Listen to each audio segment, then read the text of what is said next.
Welcome to the And She Looked Up Creative Hour podcast with Lisa Bolton and Melissa Hartfield. We're two women who are artists and entrepreneurs, and yes, those two things can go together. This podcast is for the artists, the creators, and the makers who want to find a way to make a living creating what they love. Welcome to episode 13 of the And She Looked Up Creative Hour. As always, I'm here with my co-host, Melissa. Hi, Melissa. Hello, everyone. It's Lucky 13 today. Woohoo!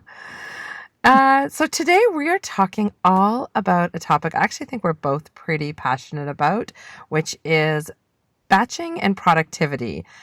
And I realize batching isn't the most alluring of words, but I know for me, once I started taking this approach to all the bits and pieces of my craft, it was a total game changer as it relates to productivity.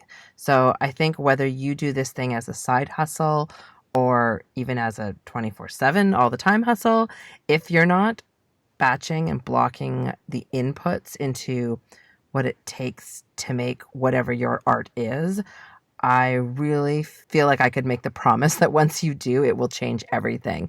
The really cool thing I think about batching is that some of the strategies we're going to share with you today are actually stuff that you can apply to your personal life as well, whether you're managing a household or you've got a personal goal you're working towards, maybe a major project. This strategy also works for that. 2 weeks ago in episode 11, we actually talked about managing distractions, which is a great episode. If you haven't listened to it yet, you should definitely go back and check it out.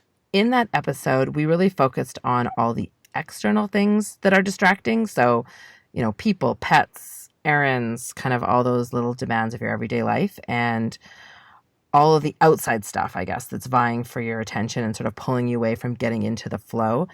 So when I was kind of making my notes for this, I realized that the irony of all of this is that those are all the external distractions, but there's so many internal distractions inside your business that are taking you away from making your craft. So task switching is one of the big ones I found that I think will come up as a theme throughout this episode, but it's one of the biggest impediments to productivity for sure. And I know for me it is. I think creativity needs time to kind of ramp up, and interruptions tend to interrupt that flow of creativity. Task switching essentially meaning kind of flipping between one thing and the next thing. And there's so much research that supports that is an incredibly expensive endeavor in terms of your productivity. So as a sole creator, with time being your greatest resource and something that can't be saved or borrowed, I think today we're really hoping that you take away some strategies that are going to help you not only buy back some time, but maybe alleviate the stress of feeling like you never have enough, which can often lead to burnout. When we're talking about batching and productivity, basically what it comes down to is time management and figuring out how to best use your time and how to best protect your time. And when I started batching and time blocking, it was such a game changer for me, hugely so. And it's a very flexible system. It works if you have just one business. It works if you have multiple businesses. It's something that you can mold to fit the type of business that you have. And it's just a really good way to I just find it protects my time. There are certain things that I'm very flexible on within the framework of it, and there's other things that are non-negotiables. And so once you figure out what your non-negotiables are, and it allows you to step back and take an overall look at your business too, and kind of divide what you do into different blocks of different types of work so that you can space those different types of brain work out throughout your week so that they all work best together. That's basically what we're talking about today. Do you have an approach that you took from the beginning that you said, these are the ways I'm going to block out my time, or these are the categories, or how did you determine what categories sort of made up the blocks of time? From the beginning? No.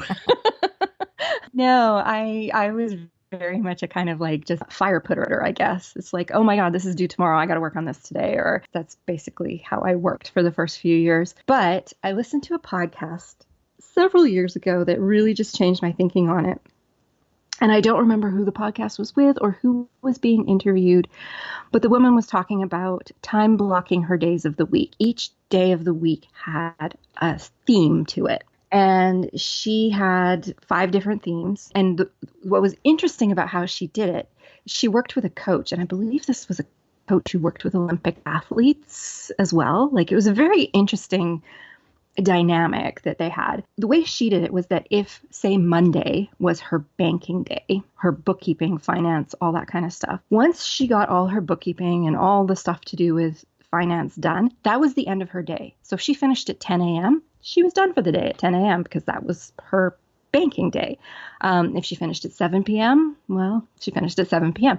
And I thought this was so interesting to me that you didn't work 9 to 5, you worked until that day's tasks were done, however long that took you. So some days she was working long hours and other days she was not, but it allowed her brain to stay very focused on whatever that day's set of tasks was. And so I've basically adopted a system that's adapted and adopted a system that's very similar to what she was doing. I don't end my day when I finish my theme for the day, but I do essentially theme my days. And this works really well for me because I have multiple businesses. A lot of what I do is also very project based. So while I may not have like a different theme for every day of the week, like such a granular level theme as she had, I do have specific days of the week that are dedicated to a certain type of thought process, I guess is the best way to put it.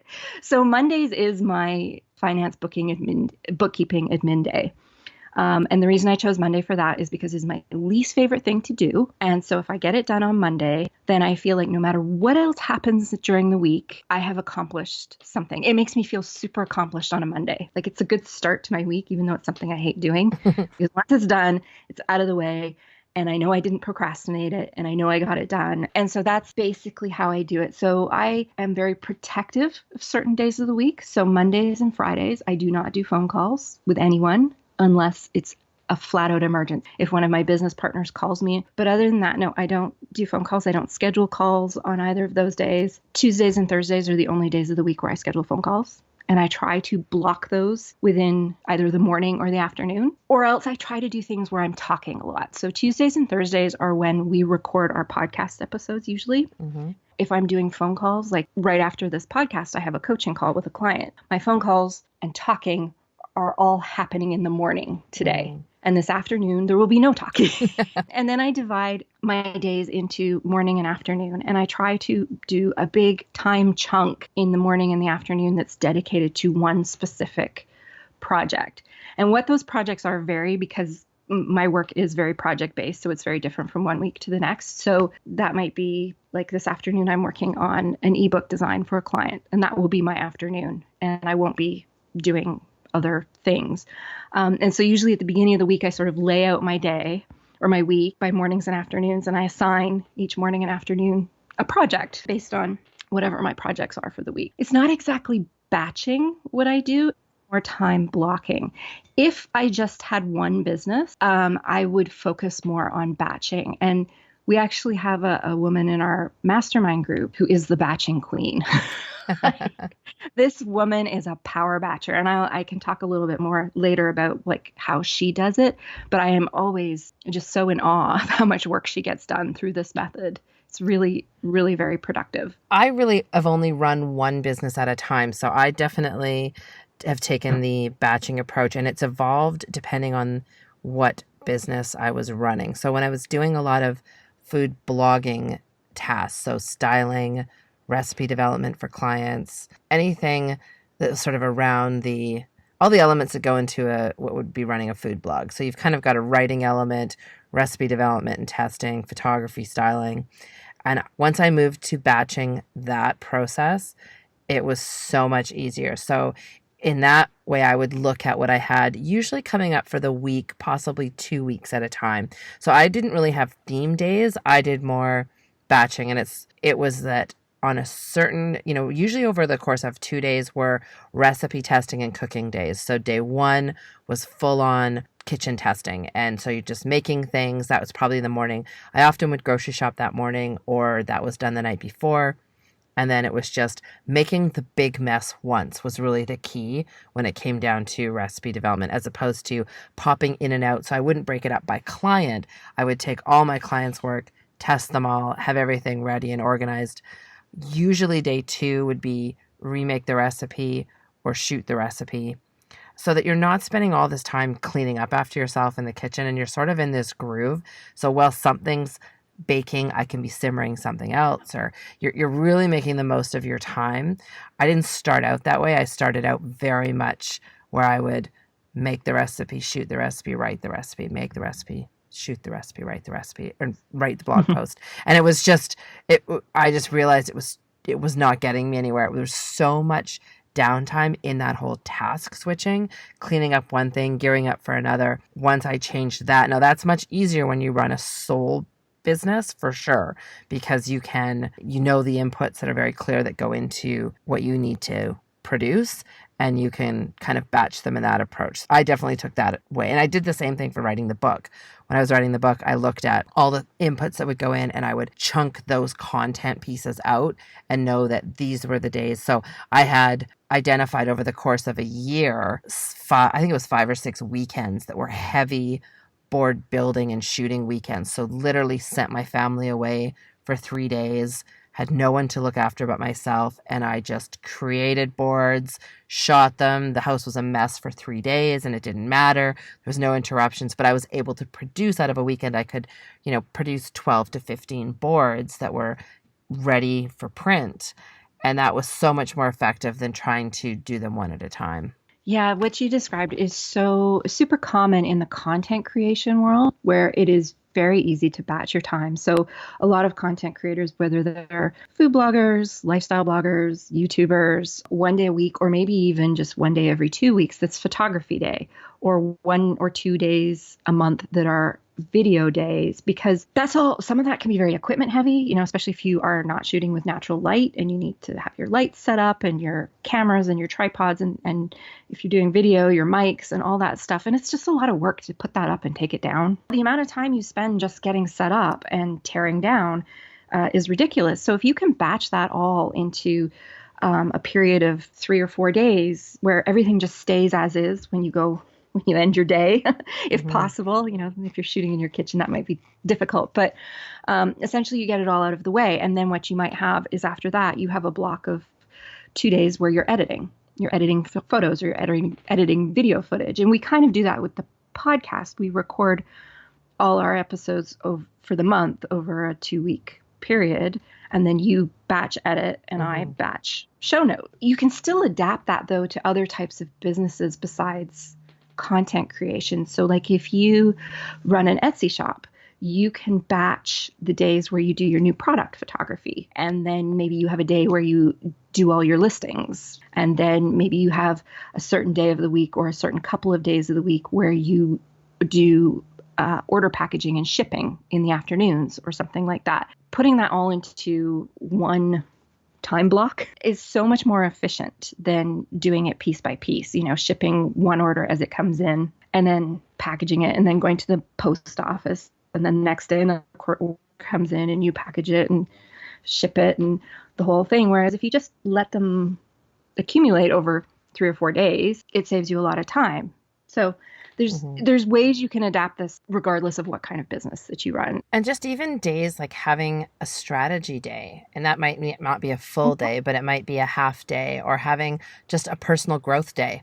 So it's just a day where you dedicate Wednesday afternoons to personal growth within your craft. So learning a new skill in the art that you do, or learning some sort of new personal development piece that maybe is going to help you advance just as a business owner. That could just even be a simple bookkeeping course. Like I found sometimes just balancing with the learning curve when I was first starting out was tough, because there's still all the stuff to do, but you also want to have time for education. And in the corporate world, there was always time made for that. I found like it was encouraged to go on a course. Like that was part of maintaining your role, was that you had to stay certified or you had to attend a conference, or it was just baked into your everyday purpose. And I found moving to self-employed, like you're just thin sliced so much of the day that finding that time just for education and learning is something I found I had to block out for. Yeah, and that's another important thing to just realize, is that you don't have to by week. You can have 1 day of the month that you dedicate to being a CEO. Like that's your strategy day of the month, where you sit down and you review last month's numbers and you take a look at, what you want to do moving forward. Those are the kinds of things that small business owners are not very good at. We tend to get very caught up in the day to day, and we don't book time to work on our business and to strategize, create goals, review numbers, review money. And those are all things you should be doing at very least on a monthly basis. Yeah, I think the best analogy that was told to me years ago was the whole big rocks analogy. The analogy is if you're trying to put rocks, gravel, and sand into a cylinder, if you fill it up with all the gravel and sand, you're not going to have any room for the rocks. And so the idea is if you can identify the big rocks in your business, and it might be 10 big rocks that need to happen this year, it might be your 3 big rocks for the week, but if you think about those as the big things and they go in first. So we're going to put, if you're looking at your week and you have 3 big projects, those get slotted in somewhere first. Then you've got sort of the gravel. So that might be maybe some of the administration, or maybe that might be some follow-up, or whatever that looks like in your business. But that would be sort of a secondary item. So not maybe driving your business forward, but maybe tasks that are necessary to keep the lights on. Once you've identified your 3 big rocks, then you can fill in some of the pieces with the gravel. So that's a bit of the smaller stones. And then there's the sand, which is all the minuscule stuff. And that kind of fits in between. If you can sort of slice out the components to what it takes to run your business, not only what it takes to run it today, but where you want to take it to. So you might have a business that's up and running, an amazing Etsy shop, but you're burnt out, you're worrying overworked, you're feeling uninspired. Like now's a great time to find a day that you can hit the pause button on and say, today it's just going to be dedicated to figuring out what my big rocks are for the next 6 months and where I really want to take this place, and see if you can kind of start to slot those out. Because if you're constantly dealing with like the gravel and the sand, which essentially I would recall the sand responding to everybody else's stuff. So you're either responding to comments on Instagram, or maybe it's inquiries, or maybe it's being reactive to other people where you're not in control of the inertia, like that you're being more of a responsive person. If you can try to set your week up so that that isn't what's driving your week and determining what task you do next, you're going to find yourself way more productive. One of the things that I do for that, one of the big ones is email. I am really hardcore on my email. Like I check it in the morning and I do like a triage, or I kind of go through and be like, yeah, I need to respond to that right now. And usually there is at most 1 or 2 emails that need to be responded to right now. The vast majority of them can wait. Nobody is going to die if you don't respond within a 4-hour window. And if they are going to die, then those are one of the 2 emails that you reply to right away. The vast majority of them can wait. They're usually people who are asking you to do something for them. You can put those aside into another batch bucket that you say, okay, you know what? Monday afternoons, Wednesday afternoons, and Friday afternoons, I'm going to take an hour to respond to all these emails. I think 48 hours to reply to an email is perfectly acceptable if it's not an urgent email. It's the only way that otherwise I would spend my entire day in my email, because you know what happens when you respond to an email? Somebody responds right back. If you're sitting in your email all day, you can wind up having this exchange that goes on for 8 or 9 emails and literally takes up your entire day. So I go through and I decide the ones that need to be responded to right away, the ones that can wait, and the ones that don't need a response, because not every email needs a response. And you will learn this really quickly as your business grows. You're going to get a lot of emails that are just junk. This can be really tricky. And we see this a lot with FBC. This is a question in our Facebook group fairly regularly. I got this email offering me this. Does this sound like a good deal? And they're spam, but they're so cleverly disguised that you don't realize they're spam, but it is essentially just a mailing list that you wound up on. Usually they're looking for backlinks or to write content for you for free, but there's nothing free about it. They want a follow link. They want to insert their products into it. And anyways, those emails don't need a response. Learn to recognize that stuff because it's such a time waster. And then batch your emails. There's no need to be spending hours a day in your email inbox, and there's no need to be responding to things immediately. So I check it in the morning. I check it again at noon, again for urgent emails, and then I check it again at the end of the day. And that's that. Huge game changer for me, because email, I think, is such a massive distraction. Because I think we're always hoping something's going to come out of that exchange, right? Like it's going to be something that's going to move your business forward. It's going to be a great opportunity. That's not to say those don't happen. They absolutely do, but they don't happen in the volume that you need to be sitting there going in and out of your email constantly today. I think the key is having a system so that you're right. Each email is opened and dealt with as quickly as possible. And that might be a quick trash. It might be a quick archive or move to deal with at another time. Having canned email responses has been a real good time saver for me. So that's, again, a task that you should, one afternoon, block it out. This is another batch activity, and think about the 3 to 5 responses that maybe you're constantly giving on emails. So whether you're being asked if you do this type of work, or if you're accepting work right now, or do you do work in exchange for product, or whatever it is, because as much as I agree with you, most of the time those are spam. I also think that you never know what might come out of things. And so there's been opportunities for me in the past where I was constantly asked about doing work in exchange for product, or maybe at a price point that wasn't consistent with what I was charging at the time. But by taking the professional approach to go back promptly with a email that I've crafted, so it's not an autoresponder, it's something that is in my language and sounds like me because it is me, but I'm quickly back with the details to how I would handle that request if I was interested. And you'd be surprised that the opportunities that can come out of those situations. So that they are, opportunities might be coming at you that they're going to be looking for the lowest bidder and they're going to come in low. And if you have a quick professional response back that identifies your position very clear, it takes out a lot of the back and forth that you were talking about. When you just go right back with, this is how I run my business, and if we're going to do work together, this is what it looks like.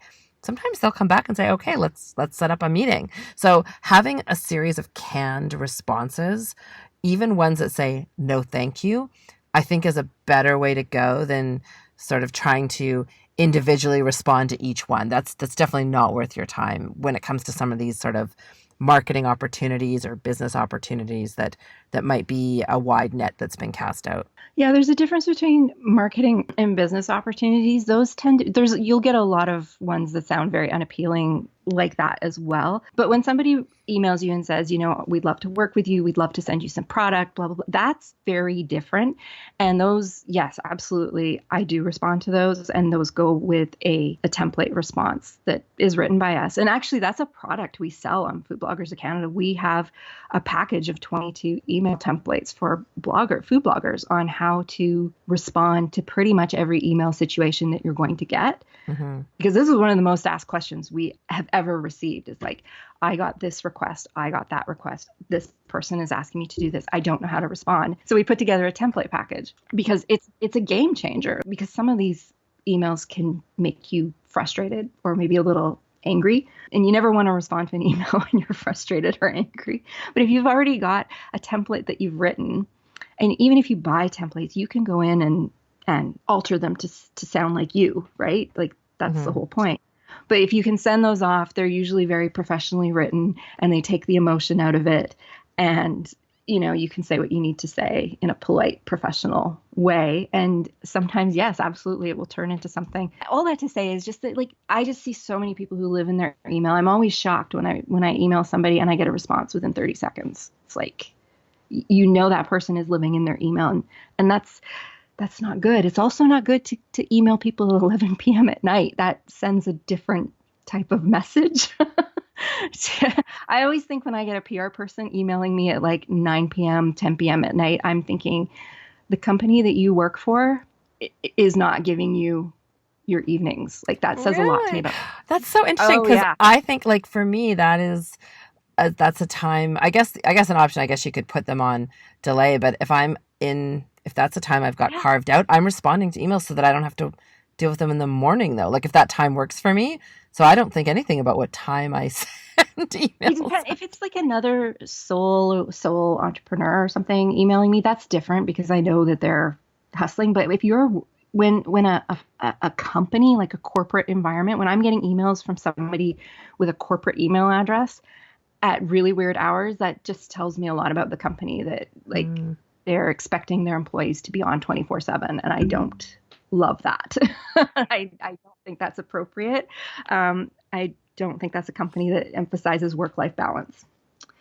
To each their own, but that's just my opinion on it. And yeah, if you are, because we all do it, we all respond to emails at night, but put them in draft and send them out in the morning. Because when you respond at odd hours like that, you are sending the message out to whoever you're emailing that you're available at any time. And that's not a message that protects your time. It's the same when you work with clients. If you allow clients to text you or to send you messages via Facebook Messenger or any of those things, you are basically saying, I am available anywhere, anytime you need me. And that's a dangerous precedent to set because it does not protect your time. And that's an important thing to remember when you're dealing with clients, is to be very clear from the get-go, whether it's in your contracts, whether it's in your pre-project discussions, and just say, I'm available these hours. You are free to contact me during those hours, but I do end the day at 5 o'clock or 7 o'clock or whatever time it is for you.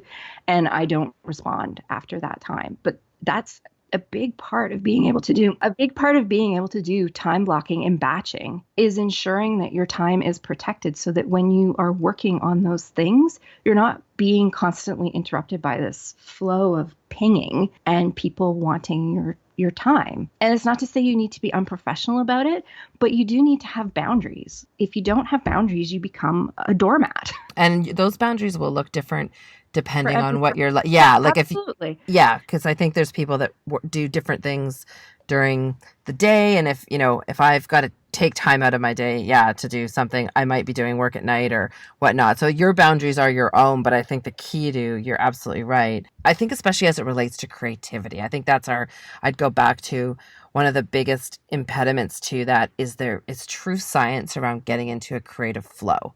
And so if you're trying to create something and you are exactly what you said, getting email pings and distractions coming in from all over the place, popping in and out of that creative brain space is not going to produce your best work. And that's ultimately, what you're looking to do. So I think managing those distractions is a key part of that. Yeah, you just have to be firm and you just have to be clear and upfront with what the boundaries are. It's going to be different for every person. We all have different work hours.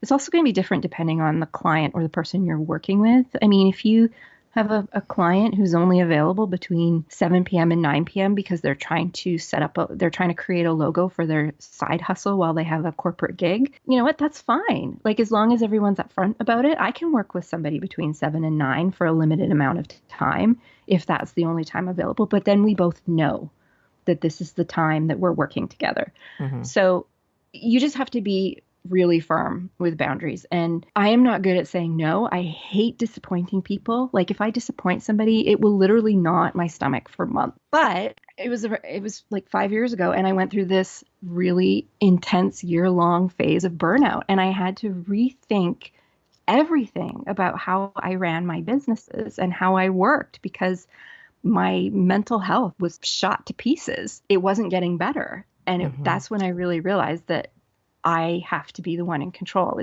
I'm the one who sets the boundaries, and I have to be okay with that. And the thing is, there's ways to do it. And once you start doing it, it gets easier. 99 times, if you set up boundaries, people are very respectful of them if they know what the boundaries are. But if you don't set up boundaries, people don't know what they are, and they just assume you're always available. So if you want to protect your time, and if you want to be able to do all these different things, you got to have boundaries. Yeah. You touched on saying no, and I had that down as something that is going to be an inevitable byproduct if you do set up a batching type system or time blocking. And it's so hard. It's very hard. And sometimes, I do think some of this stuff is just how we phrase it in our head. When you do have to say no, you can also say yes. And I remember as a kid, my dad would always say, I would be asking for something and be like, yeah, but. And he's like, you've made a new word. It's yeah, but.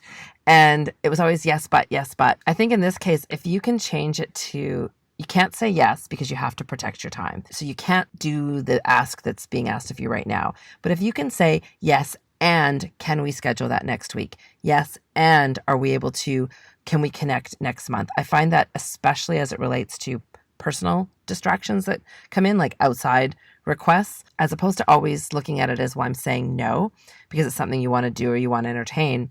If you can rephrase it just to a more positive spin in your head, that is, you're saying yes, you're just not saying yes right now. That sort of takes away some of the, I think, anxiety and disappointment that can come from having to push somebody back. It's still something you want to do. It's just going to have to be on your terms. And that's really respecting those time boundaries. Yeah. And there's so many ways you don't even need to use the words yes and no. Like if somebody says to you, hey, I'd love to hop on a call with you. Okay. I hate doing phone calls. I just reply back and say, that would be great. I'm available Tuesday at 11, noon, or 1, or Thursday at 11, noon, or 1. Which of those times works best for you? Be the one to put the options out there. Say, yeah, I can do that. Here's when I'm available. Okay. So when that person reads your response, they're like, oh, she's only available on those days. And they have to either say, yes, one of those times is great, or they have to come back and say, I can't do either of those days. And then you have to dance around a little bit. This happens to me all the time at Food Bloggers of Canada. We've constantly got people coming to us asking if they can write for us, if they can do XYZ with us, if we can work on this project. And there's only 2 of us. And so sometimes it's just a matter of saying, you know what, this is such a great idea. I love it. Unfortunately, we can't fit it into this quarter's editorial calendar, or we're not taking on new content writers this month, but let me keep your name on hand and let's revisit this in 2 months. Put a note in my calendar to review this in 2 months and see if we can move forward with it. Like there's so many ways you can be very diplomatic about it without making that person feel like you're saying, yeah, no. No's are hard. We all know that. Nobody likes to say them and nobody likes to get them. But there's so many ways you can just work around that by giving people options. It's like when you have a little kid, right? And they want to dress themselves and you say, okay, you can wear the red shirt or the blue shirt. Which shirt would you like to wear, right? You know they're going out of the house with a shirt on and they got to pick the color and everybody's happy. So Exactly. That's exactly what it's like when you're working with people who have their own agenda and you have your own agenda. It's finding a way to meet in the middle without making anybody feel like they're being pushed aside. Yeah, I think especially when you're new and just starting out and you're feeling more like you need to say yes to everything, I think. Oh yeah, especially if you don't have any money, right? Afraid like if you to take the steering wheel and to drive the direction that you want it to go, drive the timing of the project, just not being afraid to be assertive, it actually be perceived as even being more professional and maybe more established than you actually are if you're the one saying, this is when it happens and this is how it's got to happen, and just really starting to dictate a bit more of the terms that will keep you on track, because this is just one piece of it. There's all the other components to your business you need to keep protected, because if they don't happen either, nothing happens. So if you can take and sort of drive those conversations and not be afraid to be the one taking it where you want to go on your terms, even if you're new, I think that nobody needs to know that, and it exudes confidence too. It does. And unfortunately, it's when you're new that you have to be the most protective and put the boundaries in right away, because it's only you. When you become more established and you're bringing in more money, you can hire people who can take over certain aspects of your business and shield you from having to be the one to say no all the time. But when you're starting out, it's you have to wear all the hats. And so that's a lot of hats. It's a lot of hats. You wear when you're starting out, and it's tricky. I think another important thing to just mention, because I'm very much a gut feel person, but don't be afraid to listen to your gut. Your gut sends you a lot of messages about whether something's legit, whether there's red flags. And evidently this also takes a little bit of experience. This is something you learn. But when I look back on all the mistakes I made, even when I was first starting out, there were red flags. I just chose not to see them because I just really needed the money or the work or whatever. And it's just like, oh, it'll be fine. I'll do this because I need the money. And pretty much every big mistake that I made with taking on a specific client or a project, they all had warning signs. All of them, every single one. So it's funny, we talk a lot about, because it's when you're starting out and you need the revenue, you need it coming in, and then you hear the expression quite often that time is money for entrepreneurs. But if you really think about it, also time isn't money, because you can't save it and you can't borrow it. So it's not really money, but I think you can buy it.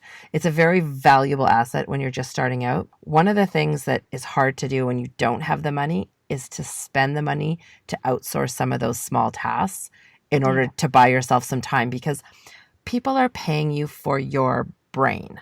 When you're a creative, they're paying you for what is inside of you. It's something they can't get. It's not a commodity. They can't get it from the store. They're getting something very unique and original that can only come from inside of you. And I remember doing some work with a good friend of mine who he works with elite professional and amateur athletes at a very high level. And we would have a lot of discussions about how can we exponentially grow your business when ultimately it comes down to there's only one you. There's only one brain that can create this. So what products and services can we create that are replicable so that they've got your brain power in them and can still deliver at the level that you would deliver at, but in allowing you to sort of exponentially gain revenue from it. And I think that's a really hard thing to wrap your head around when you're just starting out as a creative, or you're just sort of shifting into maybe full-time creative work. But your brain power, that's what you need to buy back the time for. So if you can take the time to put together all sorts of tasks that really anybody can do. And that's where things like a lot of VAs come into play, where you can hire assistants to maybe outsource your social media if it really doesn't require a personal touch, or maybe there is some administration tasks. I know that there's a lot of things in the food blogging world that people have learned to outsource because that's not where the magic happens. And it's a hard check to write when you're first starting out and there's no money in the bank to cash the check with. But I think if there's any way you can bootstrap to figure out which of those activities are very much like commodities in your business and could be done by anybody, that's going to significantly improve your productivity. Yeah, when you're first starting out, I think it is important for you to do all the pieces in your business just to know what all those pieces are. And that's where batching and time blocking can be really helpful, is by doing that for yourself. You start to figure out very quickly which are the items that you can offload to somebody else. So one of the first things we offloaded was our bookkeeping. I hate bookkeeping, but I had to do it. And I'm just going to say right now, even if you offload your bookkeeping to a bookkeeper, there's still a lot of finance and admin stuff we're going to have to do. So even just things like, your bookkeeper can't do the work unless you give her the receipts and you give her all the bits and pieces. Like, there's still stuff that you have to do. But by having to do all those tasks first, I had a very good idea of how long it took to do those things. I knew that somebody who was a professional at it would be able to do it even faster than me. I knew the things that I would not be comfortable giving to a bookkeeper, that I would want to keep myself. And I knew the things that I just couldn't wait to get rid of. That was one of the first things that we hired out. If you love doing books, you might be very happy to do your books, and that's awesome. But there's so many other things. And by doing all this batching, you can figure out which of those you can find an expert to do, because somebody who likes doing those things and who's good at it is going to be able to do them so much faster than you are, and so much better. That just frees up even more of your time, because one of the things you realize when you run a creative business is that the actual amount of time you have for creating, like straight up creating, is not very much. Yeah. When you add in all these other things that are required to run a business. And this is where you get into the whole, you have this great hobby that you love. Do you really want to make it a business? Because you're going to have a lot more time to do that creating as your hobby than you are if you turn it into your business. All that to say is that if you do all these tasks yourself, you get good at figuring out what you can offload. Sometimes it's not even offloading a task. It might be when you're having, like, if you're a food photographer, you might want to hire somebody to do the styling. Like, I love taking photos of food. I hate styling it. Mm-hmm. And so, you know that you're going to be shooting for 3 days at the beginning of the month, and then you can hire out a stylist who's just on a regular call for the first 3 days of every month to come work with you, because you know how much batching, like how long a time block you need to assign to get your 10 recipes for the month done, or whatever the case may be. The food stylist comes in, they take that piece off of your plate. You focus on what you're good at. They focus on what they're good at. And at the end of the 3 days, you have a really polished, finished product. Whereas if you tried to do it all yourself, it would be a less than polished, maybe not quite the same level. I mean, it'd still probably be good, but maybe not the same level of professionalism that it could be if you teamed up with somebody who's an expert at that specific piece of it. Yeah, I think teaming up with an expert, and the other way you could also look at it is also consider teaming up with a student. So no matter what art you do, so whether you paint or you take pictures or you create anything, there's likely younger people that are trying to do what you do. And sometimes just having someone who's passionate and enthusiastic about your niche as an assistant on set with you. So on set being, if that means in your living room and you're putting together your widget and you've got someone coming in behind you, cleaning up behind you, who just also happens to be passionate about your widget. Or I know a lot of food photographers or food bloggers will hire just people to come in and wash the dishes and kind of be an extra set of hands. And that can apply to any field of creativity. There's people willing to do that, sort of just to be around somebody who creates. And if you can have them quite literally sweeping the floor so you don't have to, those are small things that you'd be amazed at how much time you can buy back with that. Yeah, it could be having somebody who comes in once a month and shoots all your products for your shop because you're not very good at photography. Or it could be somebody who comes in for a few hours twice a week to help you package product in your garage. Or somebody who just comes up and picks up all the parcels and takes them to the post office for you. Like all those little things that can just take time away from you actually getting to create. There's people out there more than willing to help you with those things for a few dollars. So. But it's up to you to decide what those things are. And I think that's an exercise that you have to block out time for. Mm-hmm. If you have to, going back to the rock analogy, you have to know what your big rocks are and what are all the little gravel and sand that maybe you can piece together and sort of aggregate it into something that you can outsource or sell off or put somewhere else so that you really can focus on doing what it is people pay you to do, because that's not replicable. Like that is truly the secret sauce. Yeah. And a lot of us tend to be control freaks. Let's be very honest here. Like we're creatives. We have visions in our heads and we want things to look like that vision. But when you sit down and you batch out all the tasks and you block them, you realize it makes you start to realize the things that don't require your vision.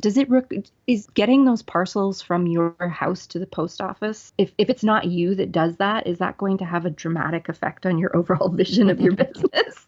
But you need to go through the exercise of doing all those things. And if you are somebody who really needs to feel in control, start with the very small tasks. Start with having somebody who takes your packages to the post office or who washes the dishes while you're testing recipes, or those little small tasks that are easier to let go of. Once you see how well people can do those, you'll start to feel a little more ease about letting go of some of the bigger things, like maybe the styling, or maybe somebody who creates your social media graphics. This is also a great way to find a VA or an in-person assistant, is just somebody who is really enthusiastic about your business and wants to help. Start giving them some small tasks. Maybe it's just 1 or 2 hours a week where they do a handful of small tasks for you at $20, $25 an hour, something like that. We're talking about Canadian dollars here. So 2 hours a week, that's $50. Most of us can probably find $50 in our business to hire somebody to do a few of those. And once you see how well they do what you've asked them to do, and you can start giving them a little bit more. And this is how we hired both our VAs with FBC. We started them off with very small tasks until we got a feel for how they worked and what their personalities were like. And then we started to see, like, you know what? I had thought maybe so-and-so could do this task, but I see now that they are really suited to doing this task over here. So let's give them that and let them go with it. The more they succeeded, the more willing I was to offload things. Like it's a bit of a two-way relationship. You have to feel that trust, but you're not going to feel that trust if you don't start somewhere, even if it's just really small. And they'll make mistakes and it's not going to be perfect. Yeah, but that's part of the process. Don't be afraid to hire out because you don't think anybody can't do it as good as you can, because yes, they can and they will. Nobody's irreplaceable. I think this is something we all tend to think. It's an ego thing, right? Nobody can do it as well as I can. But yeah, somebody can. Exactly. One of the things I had down it's just a really light and easy one, but I do find in terms of when it relates to batching and productivity that getting the crappy stuff out of the way first helps. And I don't just mean the stuff you don't like to do. I mean, the stuff that might provides you a little bit of anxiety or nervousness or stress. And I kind of relate it back to when I was in banking in my early days when I did lending and I had to make lending decline phone calls. So you had to call somebody and tell them they weren't getting the mortgage or they weren't getting the car loan. And I mean, I would go home at night and it would just, I knew it was coming in the morning and it would be that sort of pit of my stomach. And I really forced myself to get those types of phone calls out of the way first thing in the morning. And they always go better than they think they're going to go.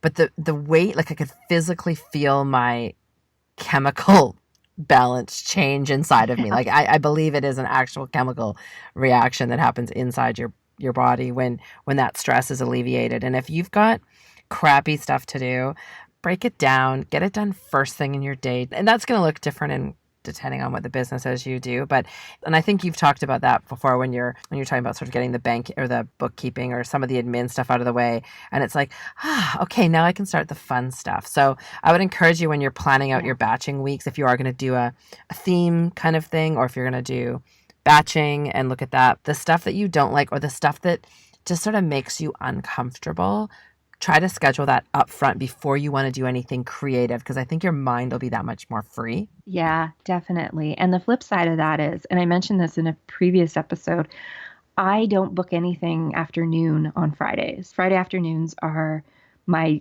time that I keep completely open. That's like my treat at the end of the week for getting through the week. Most often I do work during those Friday afternoons, but I do something that I really enjoy that maybe doesn't necessarily move things forward a lot, but it brings me satisfaction and it makes me happy. But sometimes it's, you know what, I'm going to go have lunch with a friend and then I'm going to go shopping afterwards, or I'm going to go to a movie this afternoon, or I'm going to go see my mom, or I'm going to take the dog to a beach that I have to drive to. It's just my reward for getting through the week. Because I'm self-employed and I'm the boss, I can take a Friday afternoon off if I want to, right? So get those things you hate to do out of the way early in the week. It'll make you feel super accomplished, but then also leave yourself a window where you can go out and do something that's a treat. And that'll be different for everyone. It might be going to get a massage or a manicure. For me, going to like browse in a bookstore for an afternoon with a chai latte is like one of my favorite things. Yeah, build in some space to give yourself a treat every week. Whether you take it or not is up to you. I think that's a really good approach. And I think the other side to that is also making sure that you've got time spent on how the future of your business. So I kind of touched on it a little bit talking about education, but part of it, you can get so wrapped up in all of the tasks. So, we've talked about taking all these tasks and batching them up, and I'm sure that's enough to fill everybody's week. And all of a sudden you'll realize there's not a lot of time left for a little bit like what you're talking about, but that sort of daydreaming, that thinking about like where I could take my craft to another level, or how could I spin off, or what area am I wanting to improve in the art that I'm doing. And I just think some of those things, that the true joy that it brings us, if you are sort of in the early growth stages where you're really just churning out work and you've had some success with a product and it's, replicating and making it over and over again. And you kind of want to get in front of those burnout stages. And I know we're going to do an episode on burnout, but to kind of as a preventative method, I do think batching and task management can get in front of that by allowing yourself some time in your week or in your month to play with your art and to make sure that that's a protected piece of time in that space, that it doesn't have to produce any results. It doesn't have to be good. It's just time to play and just keep you connected with why you went down that path in the first place. Yeah, it's like the artist date that we talked about in a previous episode. I think I mentioned before that is something that I do every week, but I usually do it on the weekends. That's just because that's when my schedule allows for it. Building that into your week is just always a really nice way to kind of grow, but also I find it a bit of a reward. Like, to me, it's fun and it's something that makes me happy. Yeah, I mean, that's kind of everything I had on my list. Is there anything we didn't cover that you have? No, I think that's it. I think really just making sure that you build in blocks of time, significant blocks of time. And for me, that's usually a 2-hour block. I really need 2 hours to kind of ramp up, sink in, and get something really good done. For other people, it might be different. Some people can ramp up really quickly. Others might need more time. But just making sure that you protect those bigger blocks from all the distractions that go on in your business throughout the week. Maybe even some of those really big things like having a CEO day where you strategize or map out plans for your business. Maybe you do those off-site. Go book yourself into a hotel for a weekend or something, and where it's just you, or maybe you and your business partner or your most trusted employee or something, and you sit down and you plot out what's going to happen for the next 6 months, distraction free. Mm-hmm. Yeah, I think the less task switching you can do in those blocks, the better. You will find, even if you try this system for a couple weeks, like give it, once you've sort of identified all your tasks, there's like a process to this. You have to identify those tasks and figure out sort of what you can lump together. But once you give it a try for a couple weeks, I think you'll be pretty amazed at what you can produce in those, whether it's a 2-hour block, a 1-hour block, or whatever works best for whatever it is you do. Give it a try. I think it's something that can be a real game changer for your business. Next week, we're coming back with a discussion all about pricing. I'm excited for this one.